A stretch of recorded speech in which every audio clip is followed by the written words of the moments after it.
એ જાડુ શું કરેસ? આજથી પુરુષોત્તમ મહિનો ચાલુ થયો એટલે અત્યારે જે તમે ગમે ઈ સારું કામ કરો ને એનું તમને હે ને અધિક ગણું ફળ મળે એટલે આને અધિક મહિનો કહેવાય. એટલે હું શિવ પુરાણ વાંચ્યું એટલે મને જાજુ ફળ મળે. હે તો એમાં શું વાંચ્યું તે આજે? આમાં એવું આવ્યું કે સૃષ્ટિનું સર્જન કઈ રીતે થયું. ઓહો, કઈ રીતે થયું? હું કહું, હા. એક દિવસ મહાદેવજી અને મા પાર્વતી છે ને એ આનંદવનમાં વિહાર કરતા હતા અને એમને કાશી બહુ ગમતું એટલે એમને વિચાર કર્યો કે આપણે સૃષ્ટિનું સરસ સર્જન કરી અને ઈ વ્યક્તિ એક એવો આપણે સર્જન કરી કે ઈ આખા સૃષ્ટિનો ભાર સંભાળી શકે એટલે આપણે કાશીમાં શાંતિથી વિહાર કરી શકી. એટલે મહાદેવજીએ એમનું જે ડાબુ અંગ છે ને એના 10મા ભાગમાં અમૃત ઘસ્યું અને એમાંથી એક સરસ મજાનો સુંદર પુરુષ પ્રગટ કર્યો.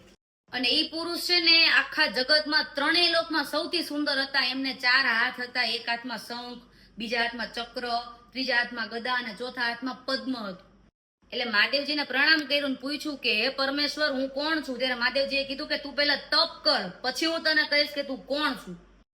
એમને ઘણા વર્ષો સુધી તપ કર્યું અને પછી મહાદેવજીએ કીધું કે આ સમસ્ત જગતમાં તમે વ્યાપક થશો એટલે તમારું નામ આજથી વિષ્ણુ પડશે.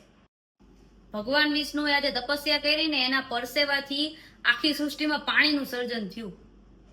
પછી મહાદેવજીએ શ્વાસ માર્ગથી વિષ્ણુ ભગવાનને બધા વેદોનું જ્ઞાન આપ્યું.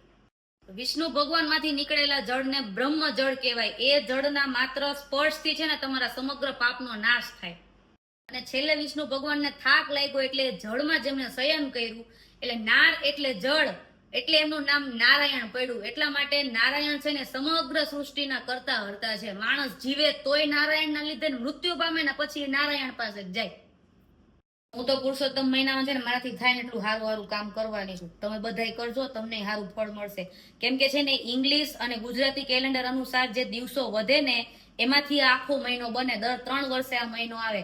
બધા મહિના છે ને અલગ અલગ દેવતાઓએ લીધા પણ આ મહિનો વધારાનો હતો ને એટલે કોઈ લેતું નહોતું. એટલે આ મહિનાને ભગવાન નારાયણે કીધું કે આ મારો મહિનો, એટલે આ મહિનાનું નામ પુરુષોત્તમ માસ પડ્યું. આ મહિનામાં છે ને જેટલી પૂજા થાય ને નારાયણ ભગવાનની એટલી કરવાની એટલે એ બહુ જ રાજી થાય.